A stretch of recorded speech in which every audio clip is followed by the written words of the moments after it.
Awesome, thank you. And thank you everyone who came out here to show your support. I truly appreciate it. To start off my presentation, I want to share a little bit about me. I'm from New Hampshire. I lived there for the 20 some odd years. Yeah. And I come from a family of thoroughbred racehorses. So my mom was a trainer, and we pretty much grew up at the track. And so that was our early exposure to agriculture. And then from there, my brother and I both wanted to be vets. I was going to be a vet for land animals, and he was going to be a vet for marine animals. And we were going to conquer the world and save all the animals, as many animals as possible. And so that kind of inspired us to join our ag class in junior year of high school, which was our animal plant science with Ann DeMarco at Seacoast School of Technology. And as I was going through the program, I was learning more about agriculture and agriculture education as a whole, and my perspective started to change. I no longer wanted to be a vet, but I wanted to experience more of agriculture education, so I took advantage of all the different opportunities that our advisor was giving to us, and my perspective changed from being a vet to more so an agriculture educator. And so today I'm going to answer these 3 questions on why I'm becoming Mr. C. So the first one is, who do I aspire to be as a teacher? And that's connected to my philosophy, teaching philosophy, and that's inspired by the X-Men. So for people who don't know what the X-Men are, they're a group of superheroes under the guidance of Professor X. And these X-Men all have different abilities and come from different backgrounds, but under his guidance, they're able to practice their skills and master their abilities. So in my classroom, I kind of want to be Professor X with my students, where they're able to practice their own skills and understand that we all have different abilities and we all have different backgrounds, but together we can work as a team and to accomplish, and we can work as a team. And so I believe that our students are our future. I want to give my students opportunities so that they can learn and to express themselves and be themselves in the classroom. And sometimes they just need that little push to unleash their own potential. Also, back with students need a sense of community. That's going back with the X-Men and understanding that we all have different backgrounds. So but we're able to come together and accomplish our goals. And also students learn by doing. And so I can do this through SAE and also having students engage on field trips where they're able to act as experts of what they're learning. And so they get the real practical experiences.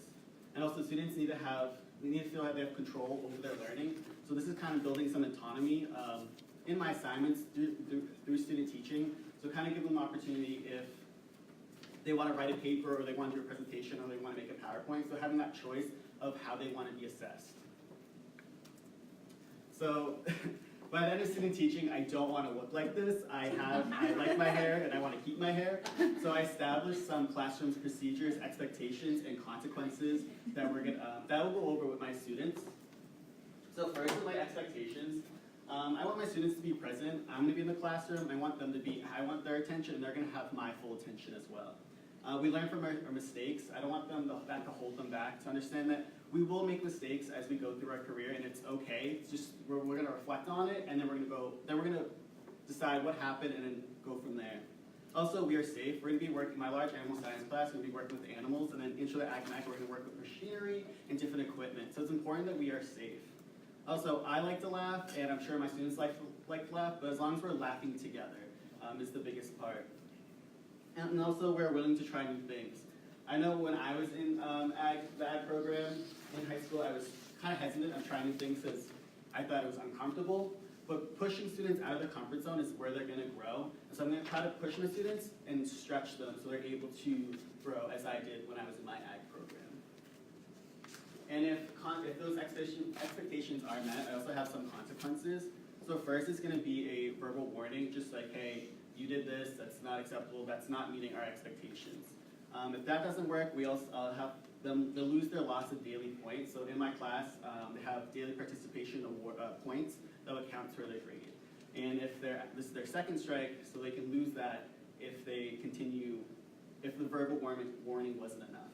My third one is meet me after class. Sometimes our students may have, they may just have a rough day and they just need to talk about it. So having them talk to me after class, they can actually discover why they're having that issue. And then fourth is call parents and refer to the office. So Peckway has a thing, like if you have to refer a student to an office, then you should be making that phone call home as well.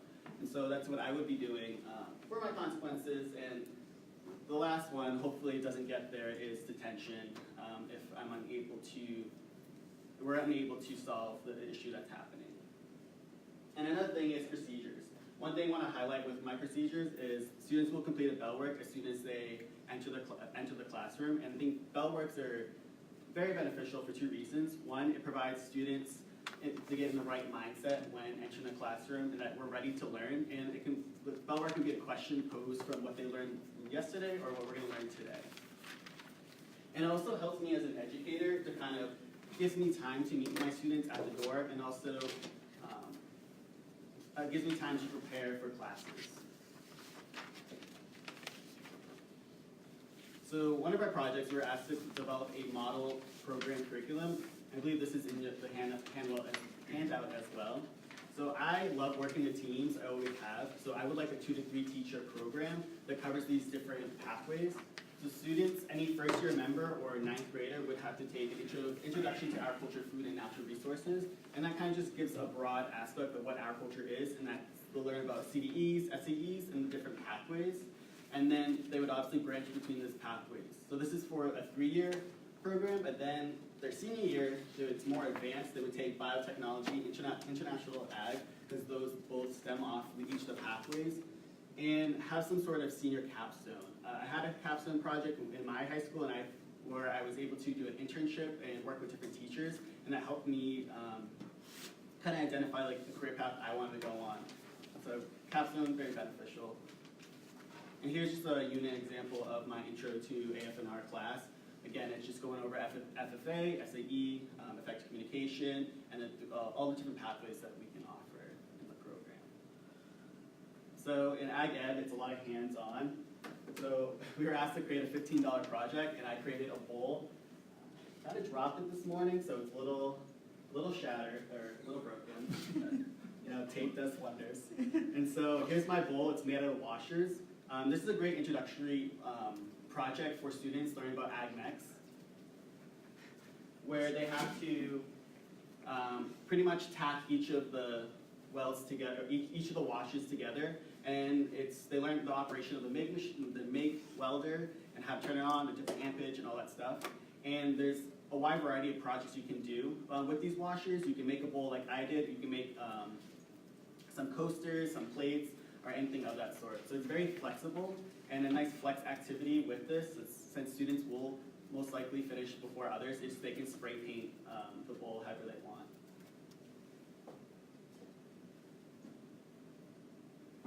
So SE is very huge, it's very big in FFA, or in agriculture education. Some areas that I want to include in my ideal program is have an exploratory SAE for students in their first year of joining the program.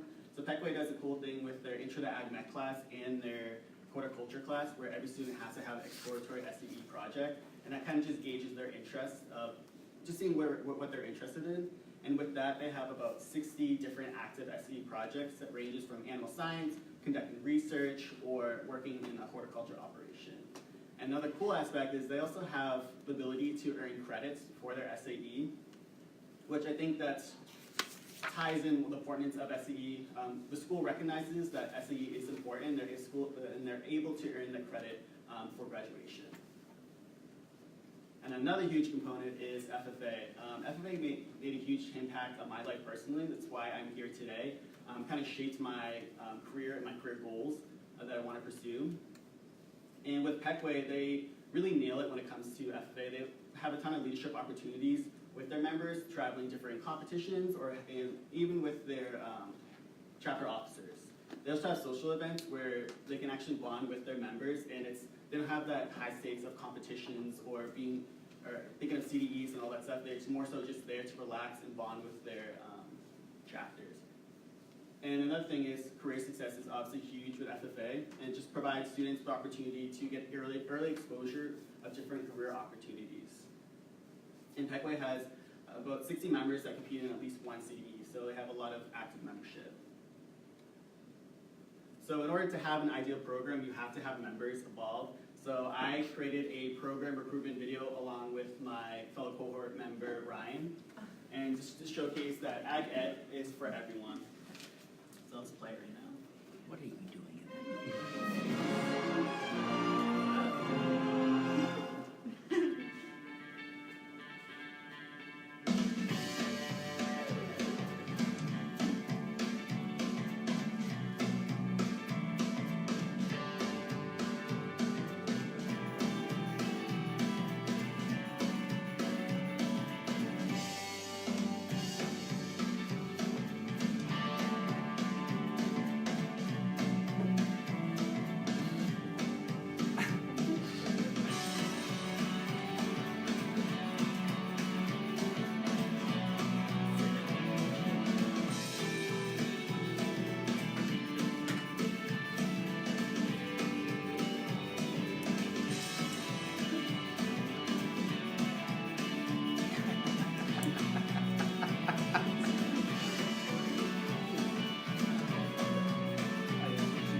it's important, like, where any students enter my program, that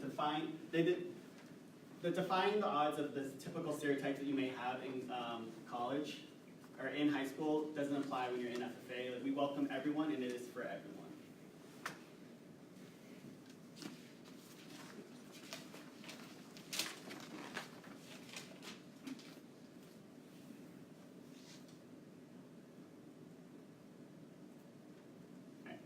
So another huge part in Ag Ed program is your involvement with the community. So for my community-based project, it's going to be with my agribusiness class, and with my unit of instruction, it's going to be microfinancing and loans. And so I'm partnering up with Kiva Loans, which is an international organization that offers loans to smallhold farmers across the country, or across the world. So this is my idea of bringing the world to the classroom for my students. And so what students are going to do, they're going to choose a farmer from the site, and they're going to give that loan to that farmer. And then they're going to document their experiences and the different factors that may affect the farmer, and how they're, and the different predicaments the farmer is in to be in poverty. And after doing that, they're going to create that video, upload it online, and also involve other community members to see how they can get involved with Kiva Loans. So it's pretty much bringing the world to Lancaster. So phase 2, I'm going to talk about my experiential education opportunities I've gauged to become a better agriculture educator. And first, I want to start off with classes. I've taken a lot of classes here at Penn State, and as well as my other school at UNH. But one of my favorite agriculture education courses is AE 412. I like to ask a lot of questions, and I ask a lot of why, like, why are we doing this? Why does this make sense? And so with this methods class, it gave me a lot of those answers when it came to developing unit plans, lesson plans, and also engaging different learning abilities among my students. Another course I like to highlight is my Chem 202 Fundamentals of Organic Chemistry. Not more so because of the content, it was really hard, but I excelled in that class just because of the professor I had, Dr. Masters. So what she did, she had guided notes. And it was a very easy way, or she had guided notes that we were able to use to learn the material. So I wasn't focused on writing down every single thing that she had to say. I was able to focus on those key points. And that's something I want to use in my classroom with my students, is to have a digital interactive notebook where they're more so not worried about getting all the content down, but actually the key information. And another class that I like to highlight is my INTAG 490, so it's a senior seminar in international agriculture. So I took this class for my capstone project pretty much for my minor. And this class helped me see the different opportunities in international agriculture, and whether that's career opportunities or seeing the different connections between the sectors and how they all work together to identify some global issues that we're facing in agriculture. So some certifications that I have. I do have my associates in integrated agriculture management at the University of New Hampshire. I was there for 2 years before coming here in 2016. And that's pretty much where I learned a lot of my agricultural background. So I took a lot of horticulture class, animal science classes, some social science classes, and it really gave me that background for ag. And then I also have my minor, or working on my minor for international agriculture. And then another certificate I want to highlight is the Google Educator Certificate. I'm going to be Google Educator Certified, and so I'm going to use this when I'm creating my digital notebook for my students. It provides me a lot of tools of how to use Google and integrate it in my classroom, because Peckway is a one-to-one school, so they use a lot of technology and rely heavily on Google. And here are some professional development and organizations I've been part of. One of my favorite, and the most recent, was my time in San Antonio, Texas for the NAAED, the National Association of Agriculture Educators, where my co and I were able to collect resources, interact, and network with different agriculture educators. And one of the best resources I brought, and I want to include in my program next semester, is foldables, which is an interactive way to learn different materials. And so this is going to be for my genetics class, or my large animal science class, but my unit in reproduction, and we're going to do a week on genetics. And so it's going to be a little break from, I'm going to pass this around, it'll be a little break from the digital atmosphere that I'm going to be having with my class. So it's a neat way to kind of learn about genetics, but it's different compartments in it. It's really cool. And some work experiences I have. So I have a lot of agriculture experiences, One of my favorite experiences was as a state officer for the Grand State FFA in 2014-2015, and that gave me a lot of opportunities to engage with different stakeholders in FFA and kind of see the behind the scenes of agriculture education. So I was able to meet with community members, donors, sponsors, and just see the amount of work that they put into FFA and agriculture education in New Hampshire. I also worked at the organic dairy farm at UNH. It was a fun job.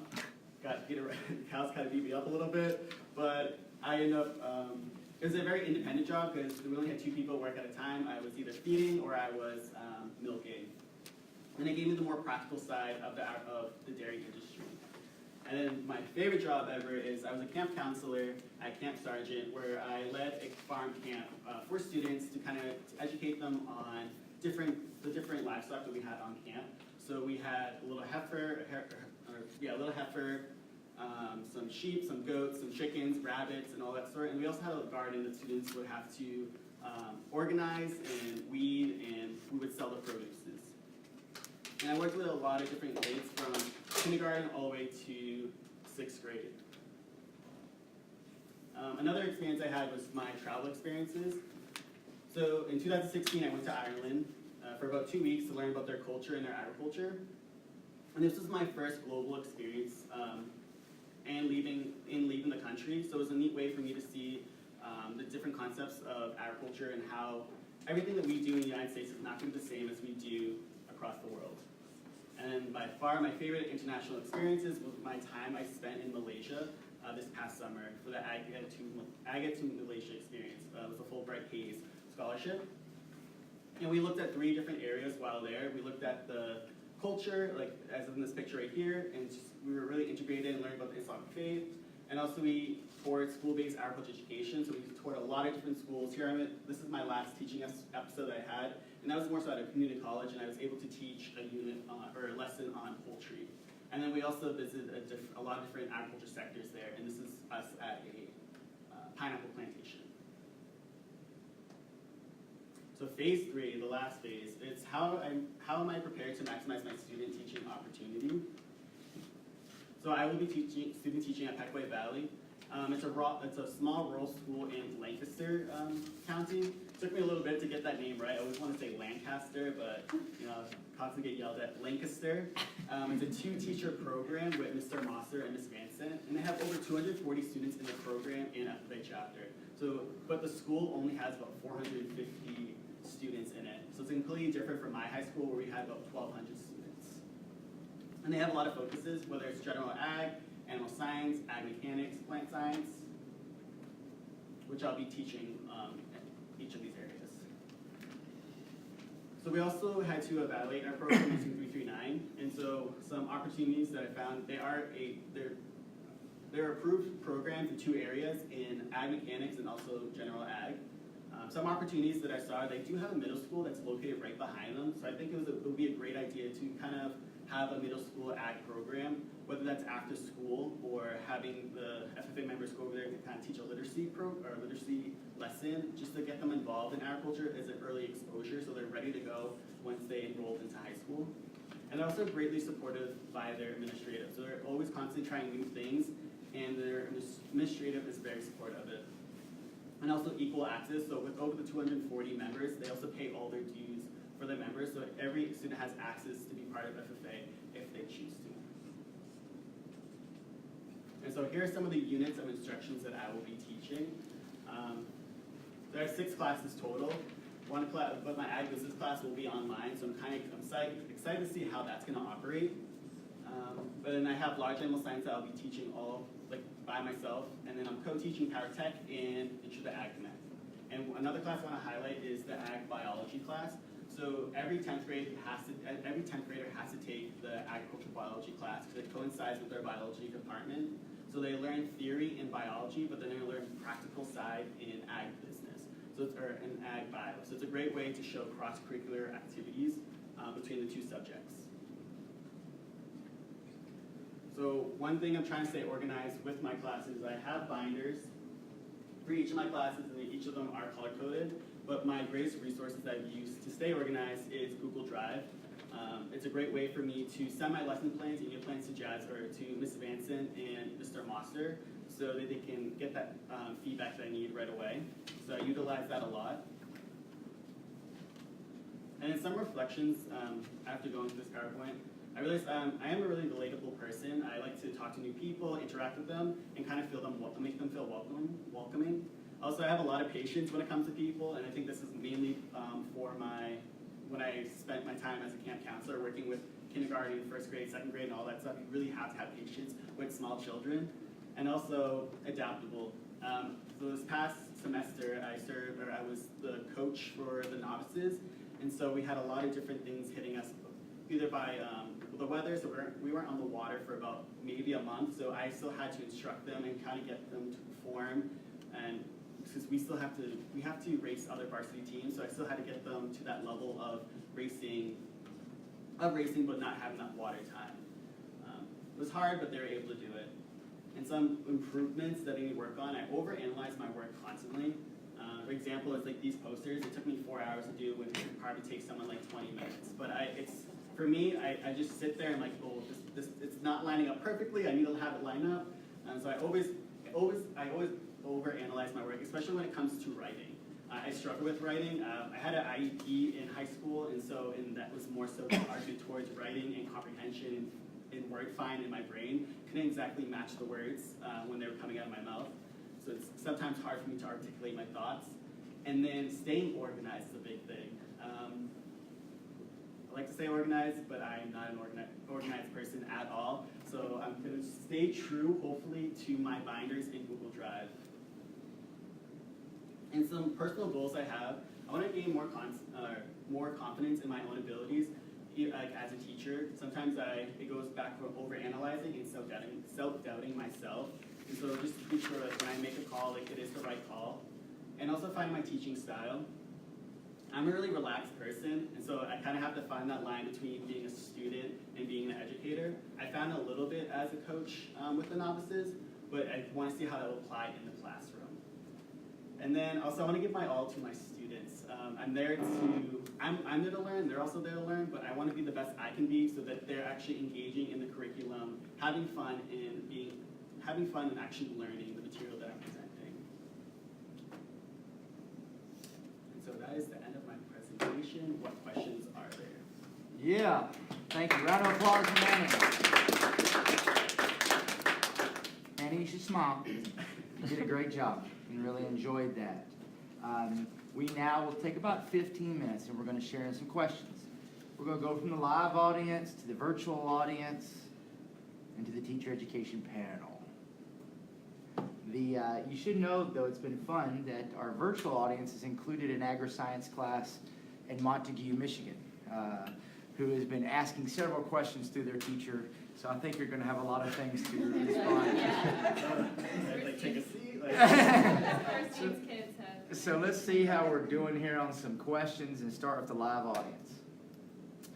Miss Langdale, member of PSU Ag Ed 20. What do you got for us? So you said you're from New Hampshire, and as an out-of-state student myself, I kind of see that there's differences in every state association of FFA and ag education. So what are some things that you have learned in New Hampshire that you think you can bring to Pennsylvania as a teacher? So when it comes to, this is for my program at least, back in New Hampshire, that we had to get a lot of permission to do certain activities with students, whether that's busing students.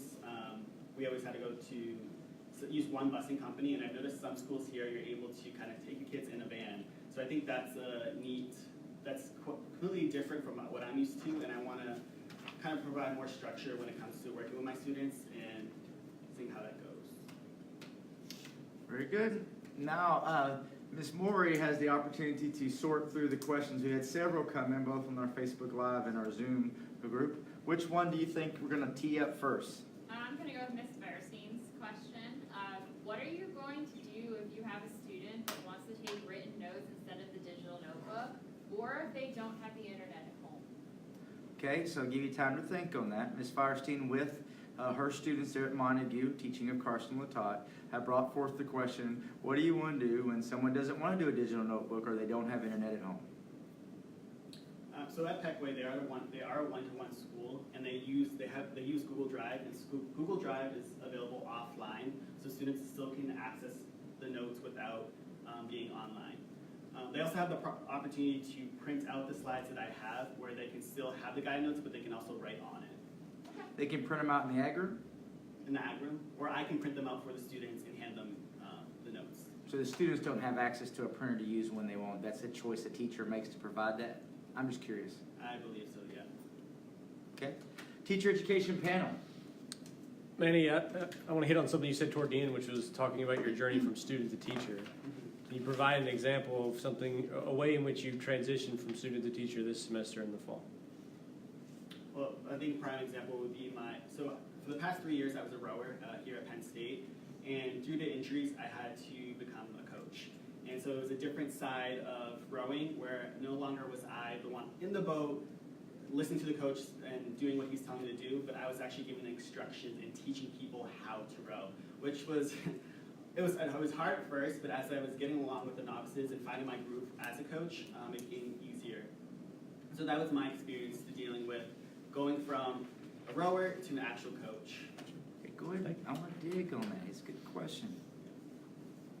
Tell me about how that, I want you to be very explicit, will impact your performance in the classroom.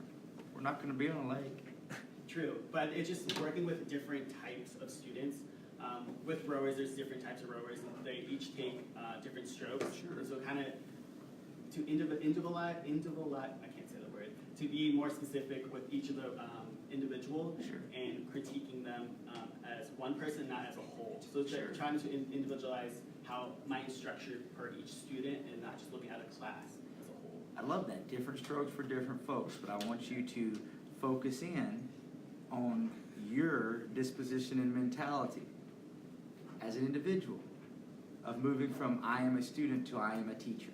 Yeah.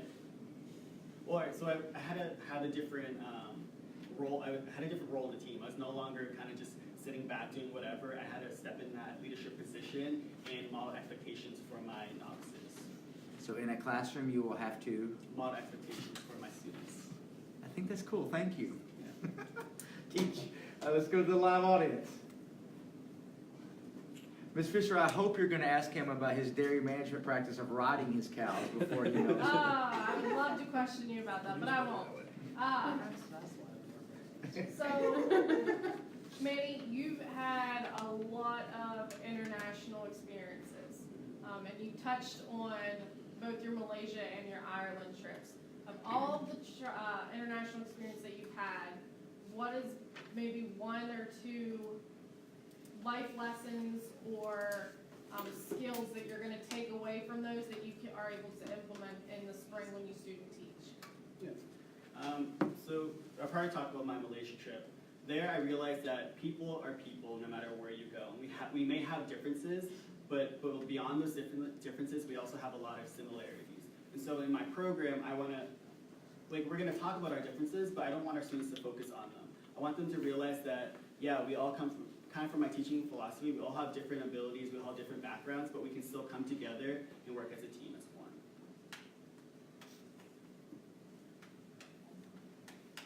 All right, this question comes from Zoom, and it comes from John Seaman, and carrying on the theme of global agriculture. And he wants to know, how do you plan to introduce global and international ag concepts to a student audience that may have very little prior exposure to it from being from such a rural area? Yeah, so one way I can do this is with my community-based project, where students are learning about farmers across the world and the different predicaments that they are in over there. So they may have similar situations where here in the United States, but it's just in a different country. So we're going to highlight those issues, and they're going to write a report on those different factors that affect those farmers. Thank you. Teacher education panel. Dr. Young, do you have a question? I do. So in your presentation, you mentioned that currently at Peckway Valley, you thought they had about 60 students that participated in CDE events. And, you talked about your ideal program, all students would have that opportunity. Do you believe that it's appropriate for a teacher to attempt to have students participate in all CDE events that are available to them at the state level? or at the local or at the regional level? I don't know, that's a hard question. It really depends on your ability as an educator and how involved you are with the community, because you don't want to spread yourself thin. So what you can do if you want to have your students have access to each of those CDEs is involve community members to come as CDE coaches, so that the students are able to kind of still have those interests and pursue those interests. Actually, I'm just gonna, that was a great answer for what I asked. Let me just rephrase a little bit. So should a CDE that's not aligned with your two SIP areas, I think you had general ag and ag mech, so it's not aligned with your curriculum, should you still take a team to a career development event to let them compete, or to have them compete? I want to, like, I know sometimes you have to align your CE with your program of your instruction, but if a student has interest in a different area, like, why not have them pursue that interest? And again, you can just bring a community member in, an expert, to kind of coach that team. I'll accept that, thank you, Manny. You could have answered it either way, and I'd have said it was fine. I want to. For questions. I want to steal a question as I watch them come in from the Facebook Live feed, because I like this question. It comes from a high school student to you. Mm-hmm. You mentioned very authentically that you have challenges staying organized. You've also told me that as you transition from student to teacher, that you have the responsibility of role modeling expectations and best practices. Yeah. How will you help students be organized? This kind of goes back to my digital notebook, where it's going to be pretty organized for them. Like, they don't have to worry about paperwork or anything like that. It's all on Google Drive, and it's in my Google Drive has like different folders and subfolders, and so it's all organized in there. And it's easy access for the students as well. So Google Drive would be my answer to that question. Thank you. How about our audience? Questions? It got asked, he said. How about one more from online? All right, coming again, Miss Arstein. She types it out. If you have FFA after school, what will you do with the athletes who would also have practice after school but want to participate in FFA? Ooh, as a rower and an athlete, how are you going to handle How that? are you going to handle that? I see there's probably two ways that we can do this. I have kind of split meetings, either kind of during, I know Peckway we have VIP periods where students can come and ask, and it's almost like a study hall period. So maybe have meetings during then. That's what my program did. We had meetings in class where everyone was already there. Or we can kind of push the meetings from after practices. Or we can have them early morning. It's quite flexible when we can have FFA meetings. All right. Does anybody on the teacher education panel have another question? I'm done. You're done? I'm done. Mr. Catala. Catala. Yeah, I know. I got all caught up there because I got excited. It's time for you to answer your 90-second question.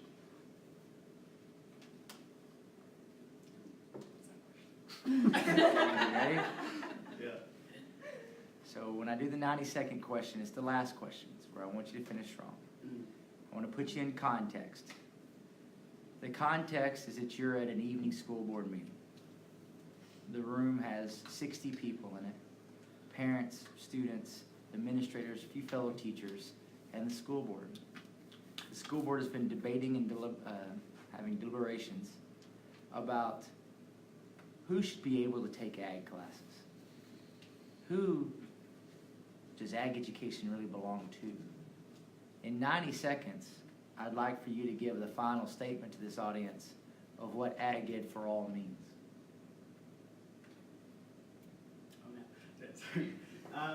So to me, Ag Ed for All means there's no boundaries when it comes to Ag Ed. Anyone is accepted, no matter race, gender, SES, like socioeconomic status, sexual orientation, all that jazz.